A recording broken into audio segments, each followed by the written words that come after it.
benchmarking. What we're going to look at is world's best practice. Looking at world-class competitors. These competitors are proving that the best way to match your rival's strength is essentially to copy them. Now, of course, if you copy in school or at the university, you will land in the principal's office. Okay, but in the case of the corporate world, if you do it legally and ethically, you may win a company award for, say, quality or something. So it is a very powerful way of looking at your company. Now, it is a relatively new area. When I say relatively new, it's been around now for about 15 years. Okay. So benchmarking, actually more than 15 years, it's about 18 or so years. This is an early exercise that I did in benchmarking when the concept was just coming up. In Melbourne, Australia, we were trying to benchmark 4 hospitals, Cabrini, Freemasons, Australian Catholic Hospital and the Mercy Hospital. And I showed this, it was in a transparency at those days, to the doctor. They started by saying that is benchmarking, putting some marks on a bench. Okay? And of course the doctors are not amused at all, but they are very serious people. Okay, so anyway, what they were trying to do was to see, okay, how fast can we get a blood report out to our patients, how fast can we get them a room, these sorts of things they were looking at doing different hospitals. Okay, so they were trying to compare their performances. Not only, as I told you, it's both legal and ethical, the practice is virtually mandatory for any company that hopes to be considered a world-class competitor. Benchmarking is a formal process, as I see the word formal there, of measuring and comparing a company's operations, products and services against the top performers both within and outside your company's primary industry. The aim of the process is to identify the leading company's secrets to success and essentially copy them. Benchmarking is a management practice that specifically directs the company's focus outside its own walls and is aimed squarely at the marketplace and competition. So you are forcing your people to look outside. For example, a lot of companies are internally focused and just have not thought about going outside the company to get information. This is a quote from Xerox. Some managers are locked into the mentality of improving only upon last year's performance by 100% and don't realize that another company might be 100% or even 1000% more efficient than they are in certain functions. So let me give you an example of that.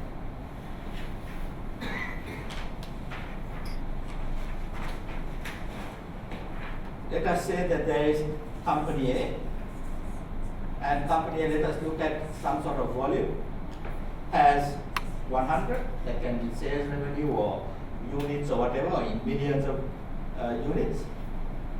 The total market is 200. So you can see that this company has a 50% market share. 50% market share.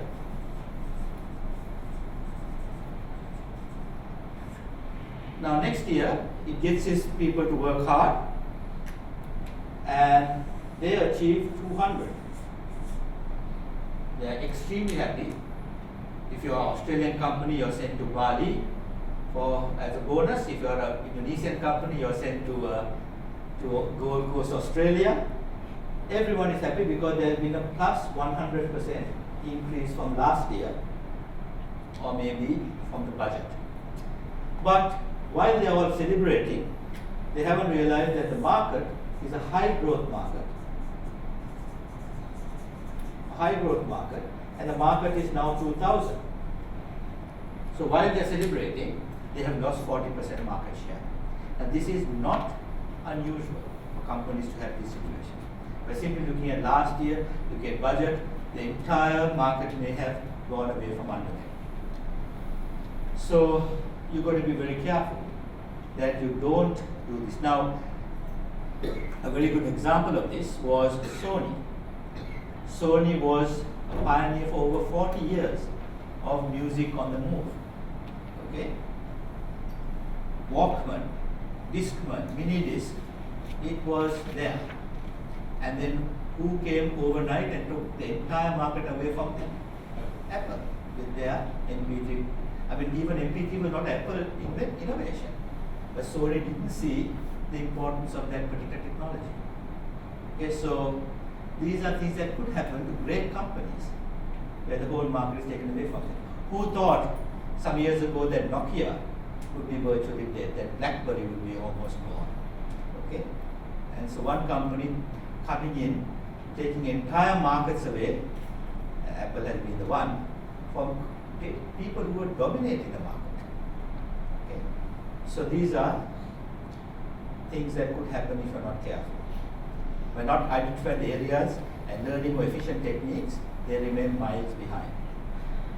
Company goals should always be geared towards being the best in the world rather than slightly better than last year. In this case, they are very much better than last year, but they've lost 40% market share. Okay, so what is the process? The process appears to be quite straightforward, but every part of that process has problems. Benchmarking process is straightforward and simple. A senior manager typically will start deciding what part of the company to benchmark. And often, the senior manager makes a mistake in this. Okay? They actually try to benchmark their best features. And actually, they should be looking at benchmarking the area that they could improve. So many people make a mistake at this point itself. Then determine what company is the very best at that function. Often, it's difficult to find these companies. Even if you find, how do you get the information? Start a data to exchange with that company. Why would that other company share that information? Analyze the data. Again, you've got to be careful. You can't compare apples and oranges. Okay, you've got to make sure the data is comparable. And then, of course, the most difficult one, develop a strategic plan to incorporate the most effective approaches used by the benchmark company. It's not enough to know what they're doing, but how do you do the same thing? So you can see that it appears simple, and in fact is very much similar to the control framework. Okay, in that we are doing all this, looking at the company and analyzing the benchmark company, but it is this strategy and its implementation that becomes more difficult.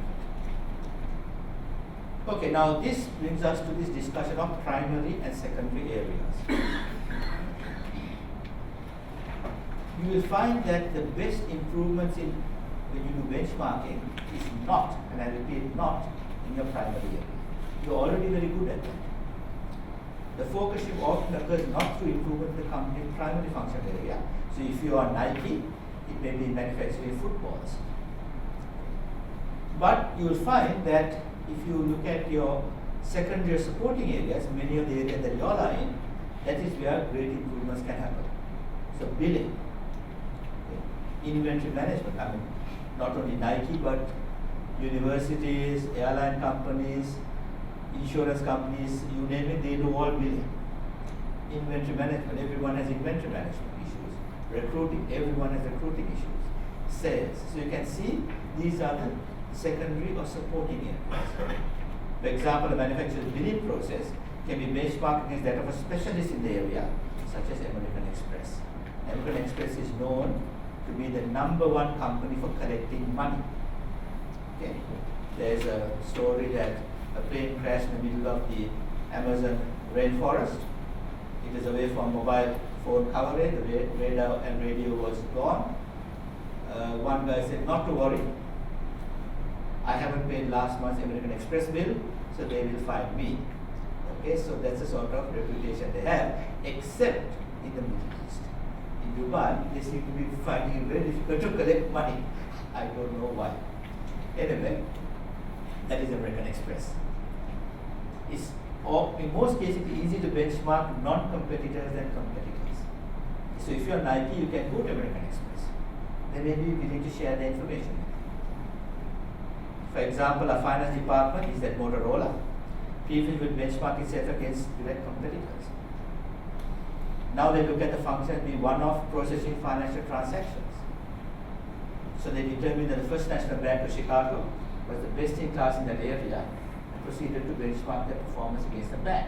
Remember, we are not talking about making various electronic equipment. We're talking about the finance department. So you don't have to look at Nike or not Nike, Nokia or anything like that. You can look at people like a bank. Okay. Now, the question at this point is, how do you get the bank to show Motorola its processors? Any ideas? How do you get the bank to open its books for you? In the old days, I had responses like, give them all a free phone, but I mean, they already can get a free phone. So how do you do it? Is it published? Sorry?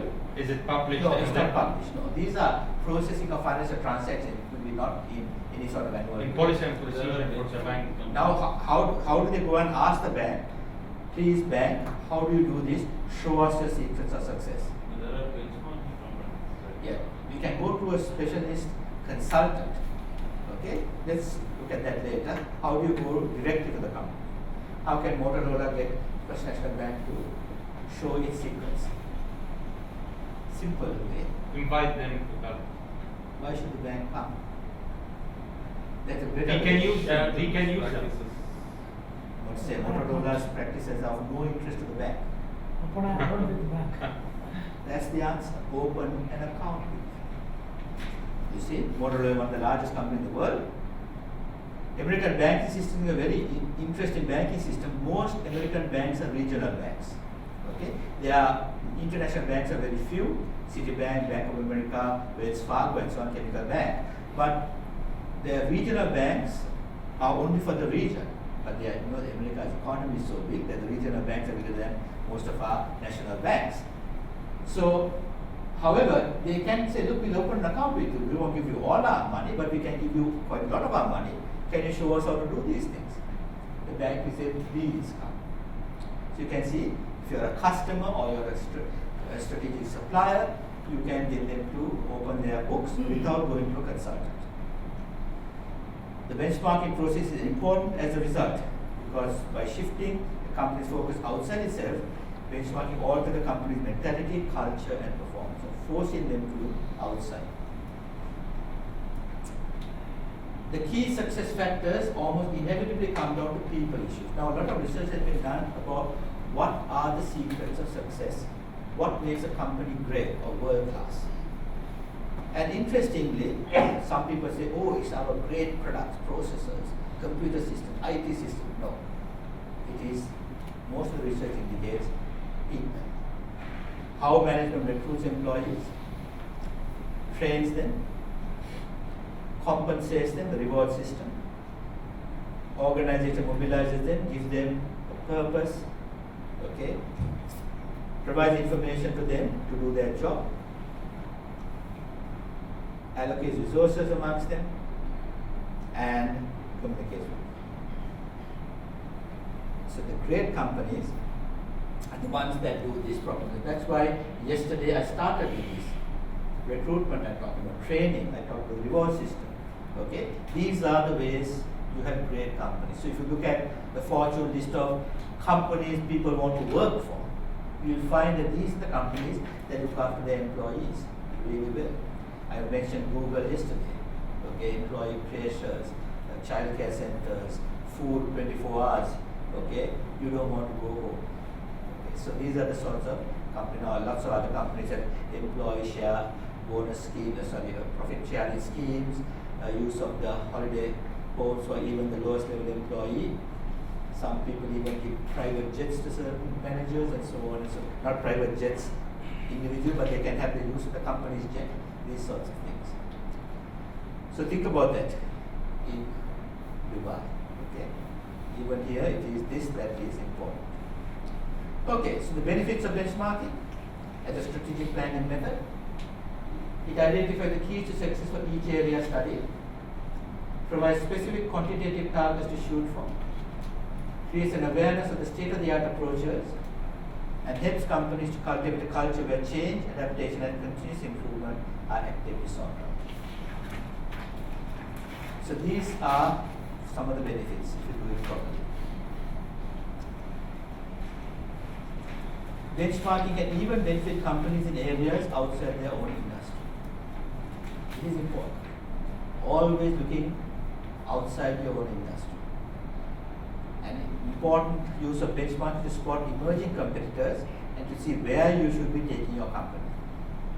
I mean, everyone should be looking at Apple.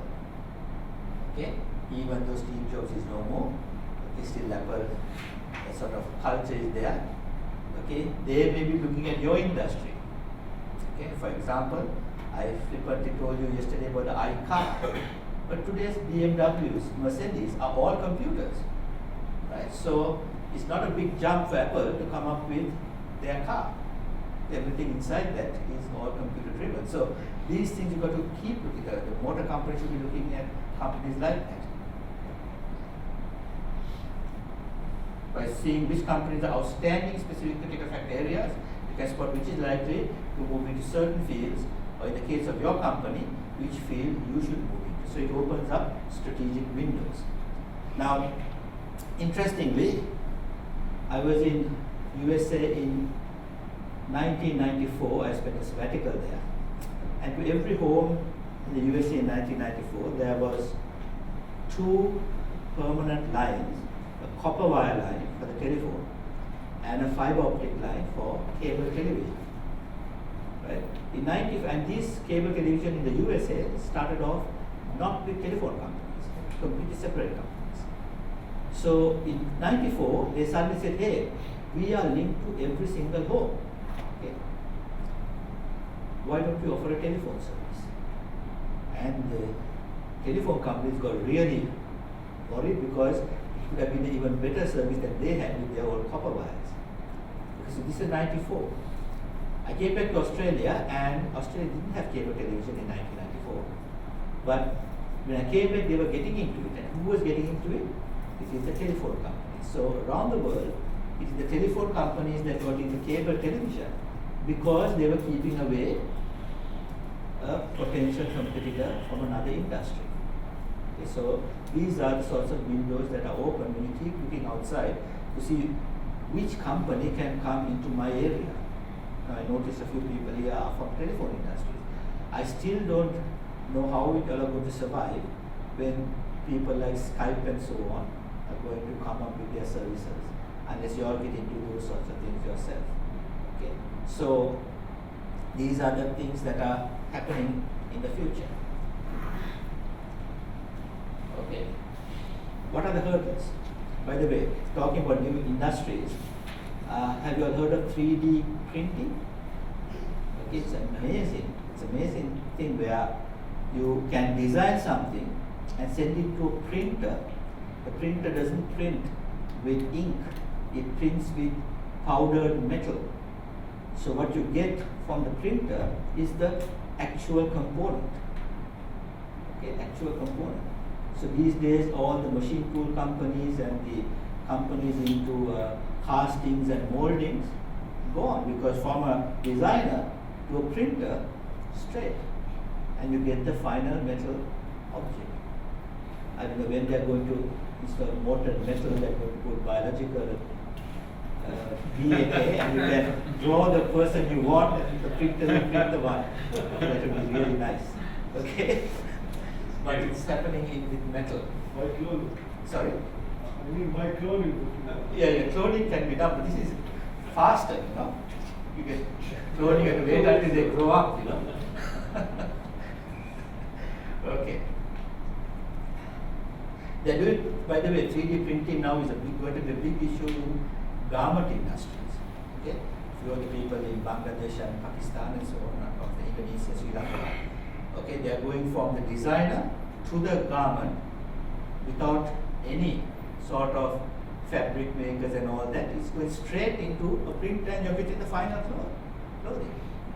Okay? The technology is amazing things that are happening these days.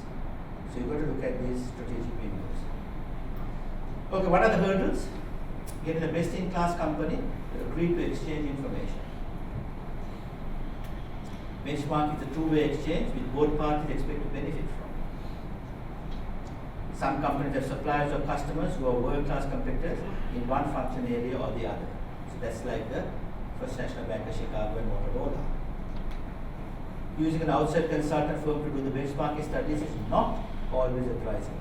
So despite your comment there, I would, even though I do consulting on benchmarking, putting my academic hat on, I would advise you all not to use a consultant if you all can avoid it. The reason is this, that managers within a company need to learn to adopt a more external focus and accept new ideas and rapid change. Having outsiders do all the work can leave the company with a lot of data and not much enthusiasm for change. Now, I have seen this. I mean, Telecom Malaysia is one of my largest clients, been my client for a long time, still a client, but they came to me to get advice on how to do activity-based costing initially. I just gave advice. I didn't do the job. They did the job. And they have a activity-based costing exercise that I would say is world class. World class, they do it, they're very enthusiastic. Because of my work for Telecom Malaysia, I was invited by the World Bank for a project that they were funding in Telecom Indonesia. Not that I was invited, they actually put the tender out for all the big 5 companies, the accounting firms, and Arthur Anderson invited me to join their team before they went down. So they went down during the time we were doing the project. But the whole project was done by Arthur Anderson and my people in Bandung in Indonesia. The moment the project was over, it just was put into mothballs. No one had any enthusiasm to continue it. So that's why I would say, you all must do this yourself. Get advice, but don't get the consultant to do all the work. But sometimes you have no option but to go to a consultant, especially when hard to get information from direct competitors is needed. Then you have to go to a consultant. Benchmarking professionals typically pinpoint the top 6 companies in a specific area. They interview between 50 to 70 people at those companies, in some cases up to 200. Now, the big benchmarking companies consultants were the former accounting firm consulting divisions. Okay, so they went into the company and did the audit, and they quietly passed a lot of information for benchmarking purposes to the consulting company. But of course, after Sarbanes-Oxley, you couldn't have the audit firm and the consulting firm in one company. First had to be separated. Okay, like the ending point and so on. But I asked some people privately, and they say yes, we do give a bit of information to the consulting arm.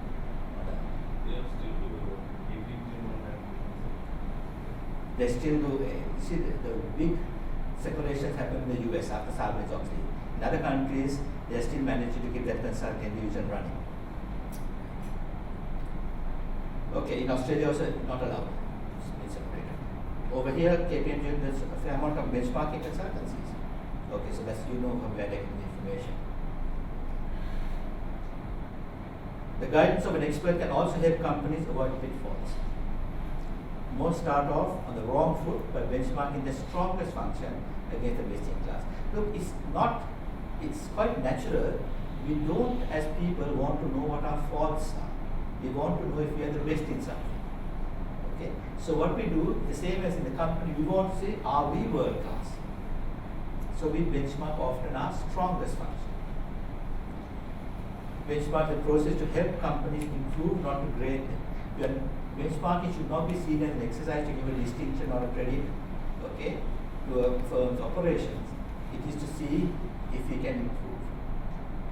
So that's the important thing. Do not start with the most strongest function. Often it may be the weakest function that is the best way to improve. Okay, so let's once again look at this benchmarking process. Identify the function to benchmark. So let us take billing and accounting procedures. Identify the best in class company in that function. So I mentioned American Express and Motorola. American Express for billing and Motorola for accounting procedures. I'm going to give you some research on best in class companies in a minute. Identify the key performance variable to measure and collect the data. Agree with the cooperating company on the type of data being collected to ensure that accurate comparisons can be made. So that is the do not compare, because an orange situation. Analyze and compare the data. In addition to collecting quantitative data, describe key management approaches that differ between the companies and identify critical success factors. So we are still into this analysis. All of this still. Project future performance levels of the benchmark company. It will take some time to adopt the many techniques used by the benchmark company.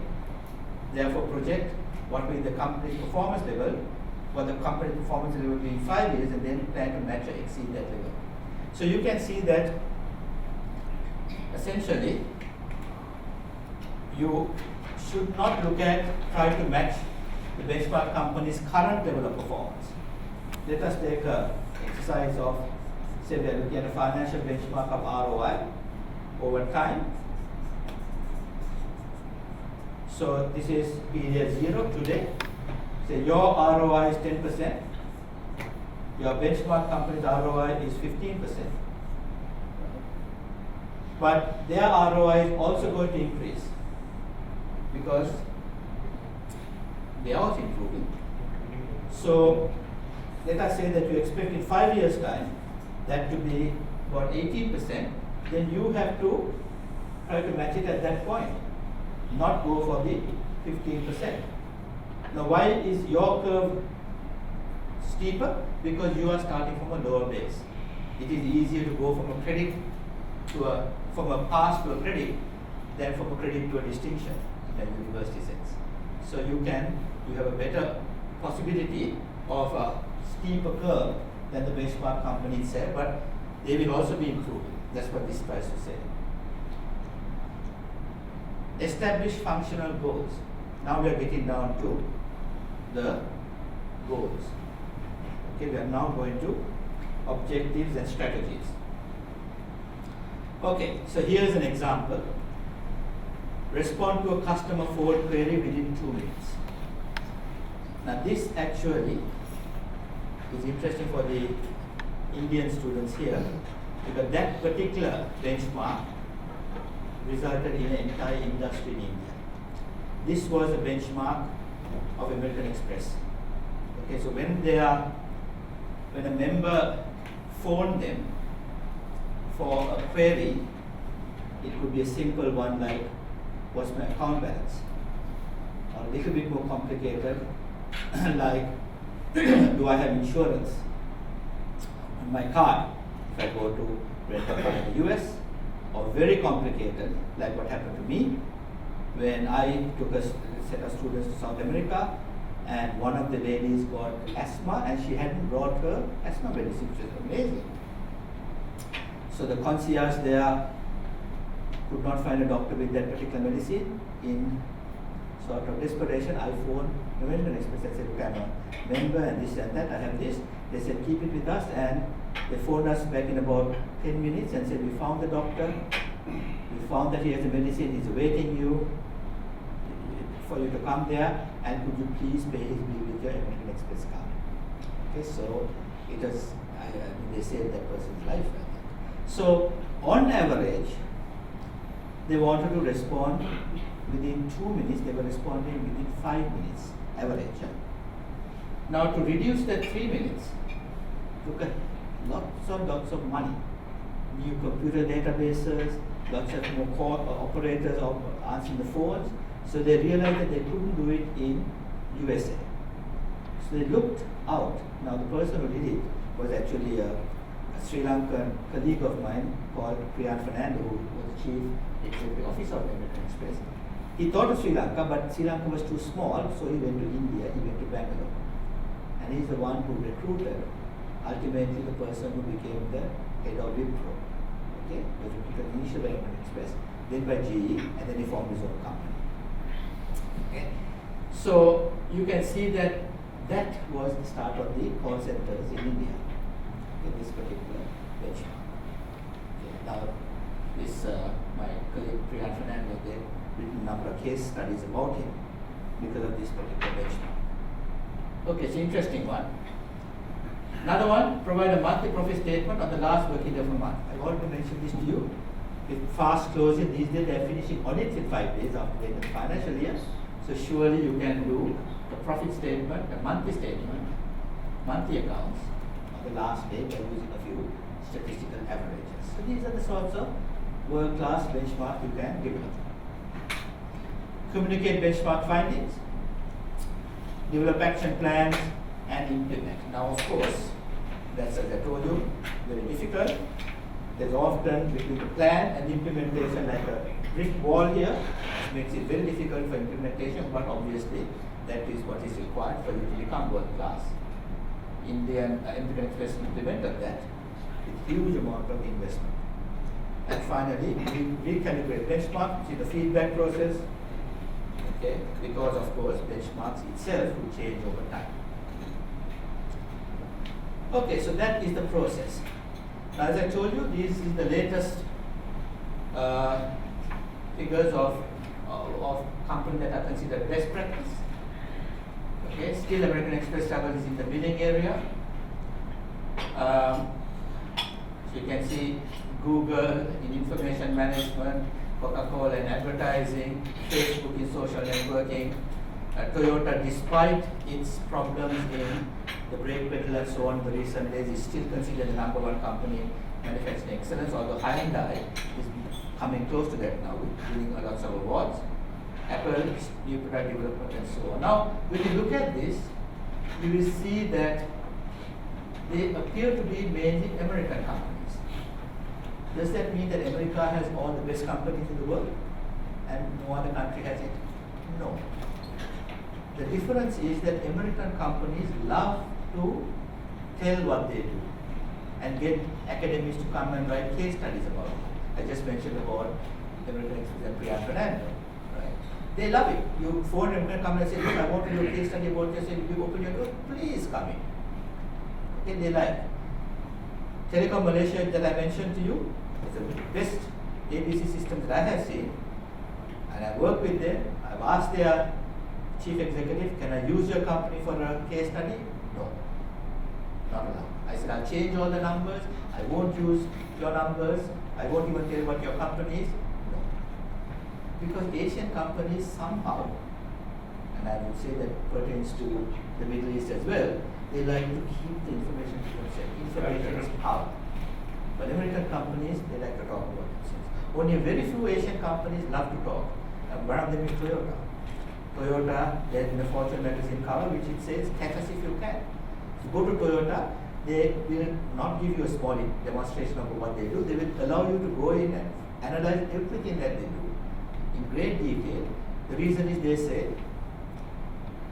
if you all catch us up, we will be even better. So catch us if you can.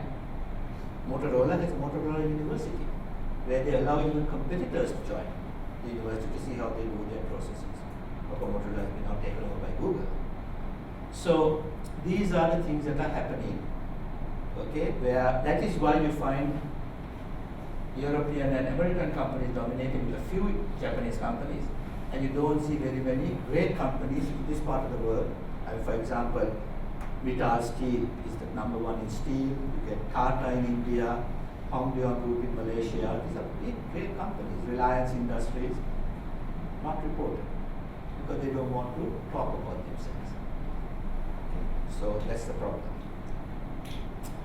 Okay, now let's move on to performance measures.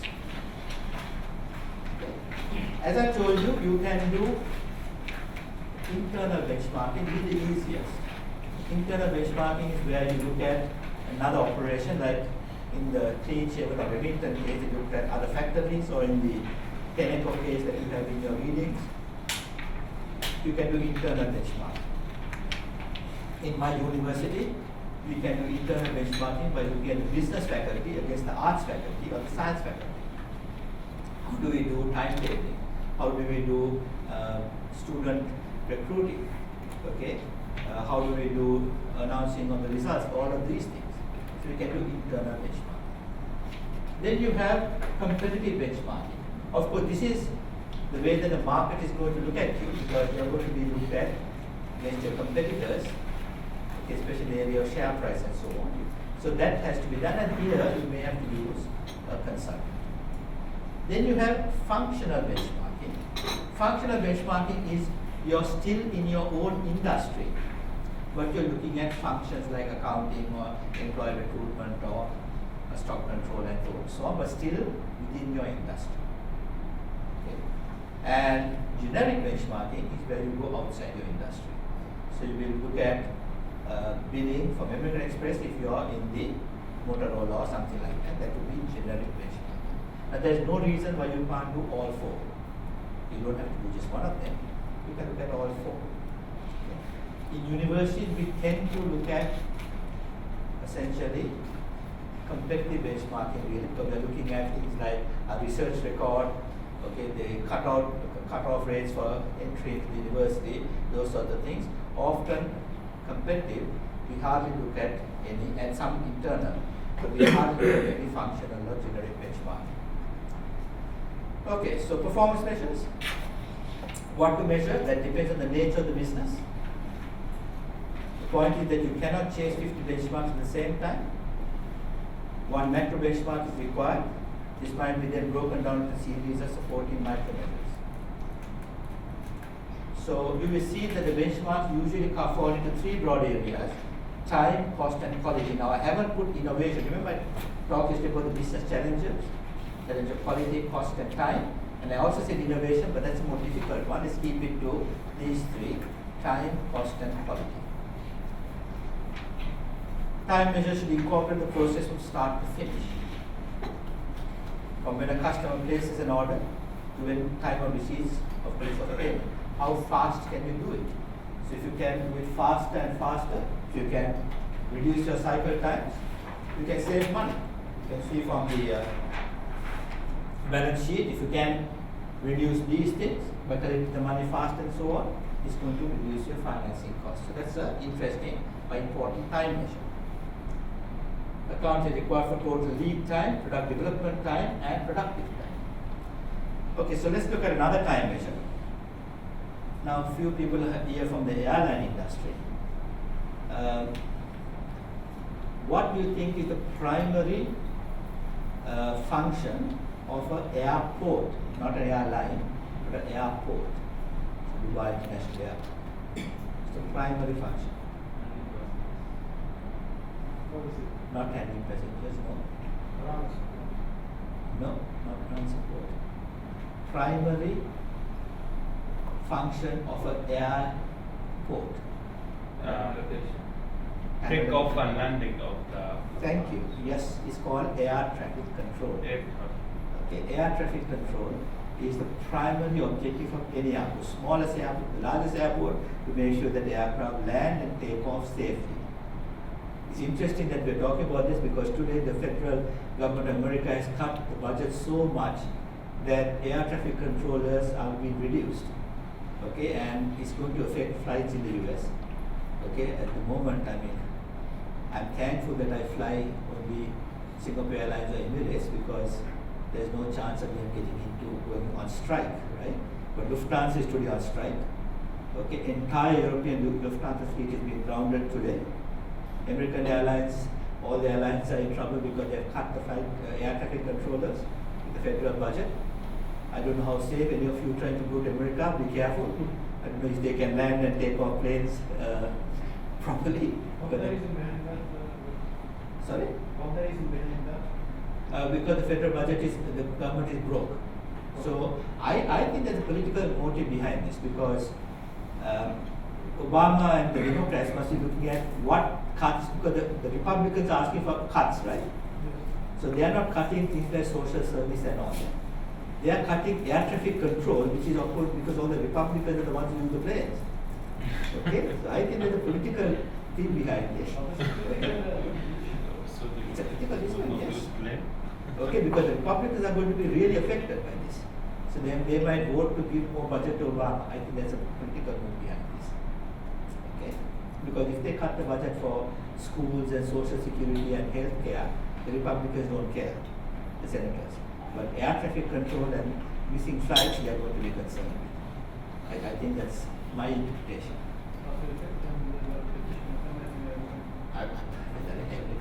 They were hopeless, and you go even first class. Their business class is called first class. It is worse than our cattle class here, right? It's really terrible. I mean, it's worse airline. I mean, it's like going to a bus with American Airlines. Okay, so that's time measures. So remember, okay, now I lost thing about it. So the main primary objective of airport is air traffic control. Of course, we have so many other functions: customs, immigration, hotels, shops. Singapore airport, you get movie theaters, massages, all of those sorts of things. Right? So there are other functions. So one of the time measures you can do is to find out from the time a plane lands, when can a passenger take public transport or meet a person at the gate. Okay, so go through immigration, baggage, and all that. Now Singapore airport, which you use frequently, no matter what time you land, no matter how many planes are landing, very busy airport, you won't get more than 3 or 4 people in front of you in immigration.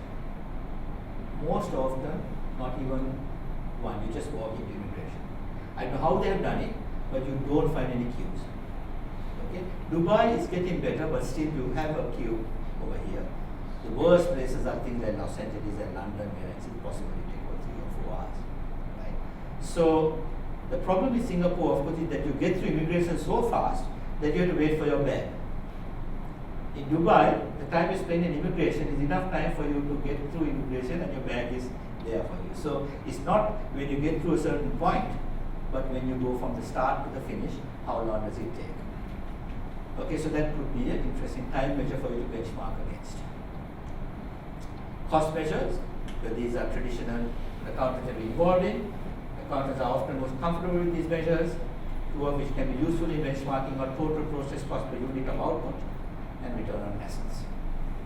And then there is, of course, we're going to look at something called activity-based costing to provide a good foundation for such cost calculations.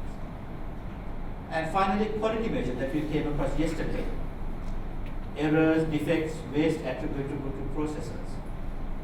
Such measures could be used in achieving this would be process variability, defects, process yields, customer perceived quality, you saw what that meant yesterday, cost of quality and quality improvement efforts. So we discussed this a lot yesterday. Such measures fall under the general area of non-financial indicators. Right, okay, so it's useful to do benchmarking. But once you do a benchmark exercise, you'll find that much of what we do is going to affect changes in our system. So remember I told you, from direct labor is going to indirect costs through initially flow manufacturing, then flexible manufacturing systems, then just-in-time processes, then total quality management, and now benchmarking. Okay, so all those changes happening to our cost structures, many companies are still with this single allocation measure for their cost management systems. So what we need is a much better management information system. Most organizations today rely on different technologies, use a different mix of resources, face new competitors, market their products in a different fashion, and operate in expanded technological, cultural, and economic environments. Consequently, different techniques are required to provide relevant information for modern management needs. To facilitate and control benchmarking programs, it is necessary to alter the management information system in order to meet the different demands for accounting information. So we need this information for production, marketing, pricing, and even to look at the cost of the benchmarking programs themselves. But the traditional accounting system, which is depicted over here, just does not do that. Overhead costs are typically allocated to the product on the basis of a single measure of activity, often direct labor hours or machine hours. Single cost structure. If overhead costs have grown significantly, while direct labor has shrunk, which is what we have shown here, the overhead costs, indirect costs have grown while direct labor has shrunk. How has it shrunk? Through benchmarking, TQM, and other programs. The cause-effect relationship between the two is likely to be tenuous. It won't be able to capture it. You can't be allocating such a large amount of cost with such a small base of allocation. So here are typical programs that require good information: product design, new product introductions, product retention, marketing, pricing, cost control, and resource allocation. These cannot be done with an outdated cost accounting system. Without accurate knowledge of cost, none of these decisions can be made effective. Accordingly, the programs themselves will quickly become dysfunctional. So, what is required is a modern benchmarking FIS, and that leads us into the next topic, which we'll do after the tea break, which is activity-based costing.